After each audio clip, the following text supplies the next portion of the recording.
നമസ്കാരം, ഏവർക്കും info media കേരളത്തിലേക്ക് സ്വാഗതം. കേരളത്തിലെ ആയിരക്കണക്കിന് പ്രവാസി കുടുംബങ്ങളെ ആശങ്കയിലാഴ്ത്തുന്ന ഒരു വിഷയമാണ് ഇന്ന് പ്രധാനമായി ചർച്ച ചെയ്യുന്നത്.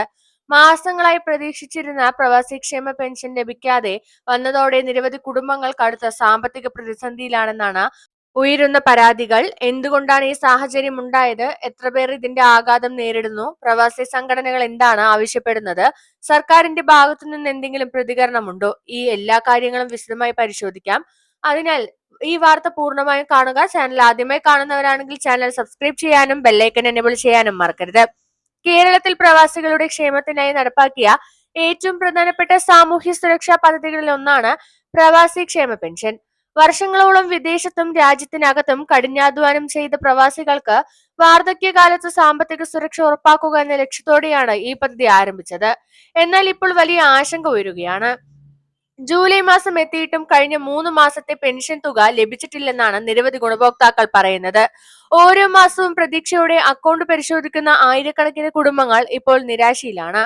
ഈ പെൻഷൻ പലർക്കും ഒരു സഹായധനം മാത്രമല്ല, മരുന്ന് വാങ്ങാനും വീട്ടു ചെലവുകൾ നടത്താനും വൈദ്യുതി ബില്ല് അടയ്ക്കാനും ചെറിയ കുടുംബ ചെലവുകൾ നിറവേറ്റാനുമുള്ള പ്രധാന വരുമാനമാണ് പലർക്കും ഈ തുക. അതുകൊണ്ട് തന്നെ 3 മാസമായി പെൻഷൻ ലഭിക്കാത്തത് വലിയ സാമ്പത്തിക പ്രതിസന്ധിയിലേക്ക് പല കുടുംബങ്ങളെയും തള്ളിവിട്ടിരിക്കുകയാണ്. ഇപ്പോൾ ഈ പദ്ധതിയുടെ പശ്ചാത്തലത്തിലേക്ക് നോക്കാം. 2009 അന്നത്തെ സർക്കാർ പ്രവാസി ക്ഷേമ പെൻഷൻ പദ്ധതി ആരംഭിച്ചത്. വിദേശത്തും ഇന്ത്യയുടെ വിവിധ സംസ്ഥാനങ്ങളിലും ജോലി ചെയ്തിരുന്ന മലയാളികൾക്ക് വാർദ്ധക്യകാലത്ത് ഒരു സുരക്ഷിത ജീവിതം ഉറപ്പാക്കുക എന്നതായിരുന്നു ലക്ഷ്യം. പിന്നീട് ഈ പദ്ധതിയിൽ നിരവധി മാറ്റങ്ങൾ നടപ്പിലാക്കി. അംശദായം അടച്ച് അംഗത്വം നിലനിർത്തുന്നവർക്ക് നിശ്ചിത പ്രായം കഴിഞ്ഞാൽ പ്രതിമാസ പെൻഷൻ ലഭിക്കുന്ന രീതിയിലായിരുന്നു പദ്ധതി. തുടർന്ന് പിന്നീട് പെൻഷൻ തുക വർദ്ധിപ്പിക്കുകയും ചെയ്തു. ഇപ്പോൾ ലഭിക്കേണ്ടത് പ്രതിമാസം 2000 രൂപയാണ്. എന്നാൽ തുക വർദ്ധിപ്പിച്ചത് കൊണ്ട് മാത്രം കാര്യമില്ല, കൃത്യസമയത്ത് വിതരണം ചെയ്യപ്പെടുകയാണ് വേണ്ടതെന്നും പ്രധാന കാര്യമാണ്. ഇപ്പോൾ ഉയരുന്ന പ്രധാന ആരോപണം എന്താണെന്ന് നോക്കുമ്പോൾ 3 മാസമായി പെൻഷൻ മുടങ്ങിയിട്ടും ബന്ധപ്പെട്ട വകുപ്പുകളുടെ ഭാഗത്തു നിന്ന് വ്യക്തമായ വിശദീകരണം ലഭിച്ചിട്ടില്ലെന്നാണ് ഗുണഭോക്താക്കൾ പറയുന്നത്. ഇതുമൂലം നിരവധി ചോദ്യങ്ങൾ ഉയരുന്നു.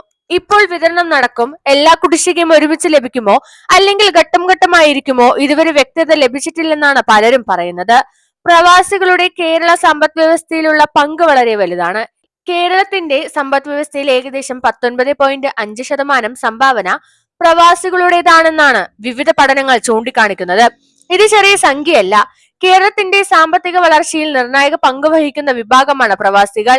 ഇത് കൂടാതെ സംസ്ഥാനത്തെ ബാങ്കുകളിൽ ഏകദേശം 10 ലക്ഷം കോടി രൂപയോളം പ്രവാസി നിക്ഷേപമുണ്ടെന്നാണ് വിലയിരുത്തൽ.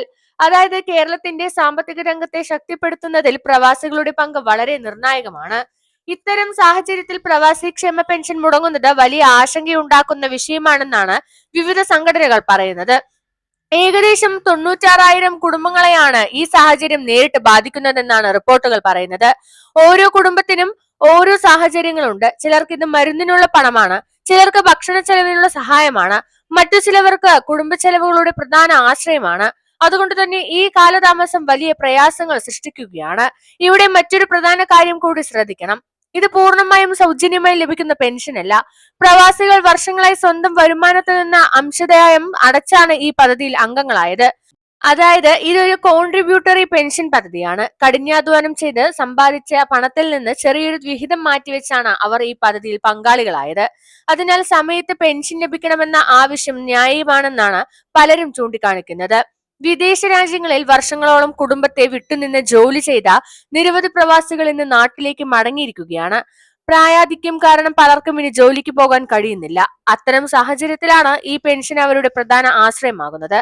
അത് വൈകുമ്പോൾ അവരുടെ ജീവിതം കൂടുതൽ പ്രയാസകരമാകുന്നു. പ്രവാസി സംഘടനകളും വിഷയത്തിൽ ആശങ്ക പ്രകടിപ്പിച്ചിട്ടുണ്ട്.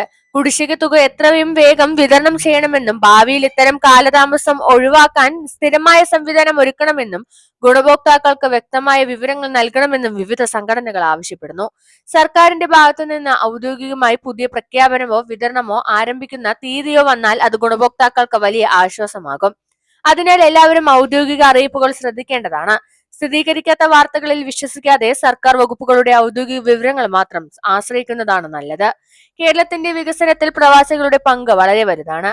ആ സംഭാവനയെ മാനിച്ച് അവരുടെ ക്ഷേമ പദ്ധതികൾ സമയബന്ധിതമായി നടപ്പാക്കേണ്ടത് അത്യന്താപേക്ഷിതമാണ്. 3 മാസത്തെ പെൻഷൻ കുടിശ്ശിക എപ്പോൾ വിതരണം ചെയ്യുമെന്ന ചോദ്യത്തിനുള്ള വ്യക്തമായ മറുപടിയാണ് ഇപ്പോൾ ആയിരക്കണക്കിന് കുടുംബങ്ങൾ കാത്തിരിക്കുന്നത്. സർക്കാർ അടിയന്തരമായി വിഷയത്തിൽ ഇടപെട്ട് കുടിശ്ശിക തുക വിതരണം ചെയ്യുകയും ഭാവിയിൽ ഇത്തരം കാലതാമസങ്ങൾ ഒഴിവാക്കാനുള്ള നടപടികൾ സ്വീകരിക്കുകയും ചെയ്യുമെന്നാണ് എല്ലാവരുടെയും പ്രതീക്ഷ. ഈ വിഷയത്തിൽ ഔദ്യോഗിക അറിയിപ്പുകൾ ലഭിക്കുന്ന മുറയ്ക്ക് ഏറ്റവും പുതിയ വിവരങ്ങളുമായി വീണ്ടും എത്തുന്നതാണ്. ഇതുപോലുള്ള ഇൻഫോർമേറ്റീവ് വീഡിയോസിനായി ചാനൽ സബ്സ്ക്രൈബ് ചെയ്യാനും ബെല്ലൈക്കൻ എനേബിൾ ചെയ്യാനും മറക്കരുത്. നന്ദി, നമസ്കാരം.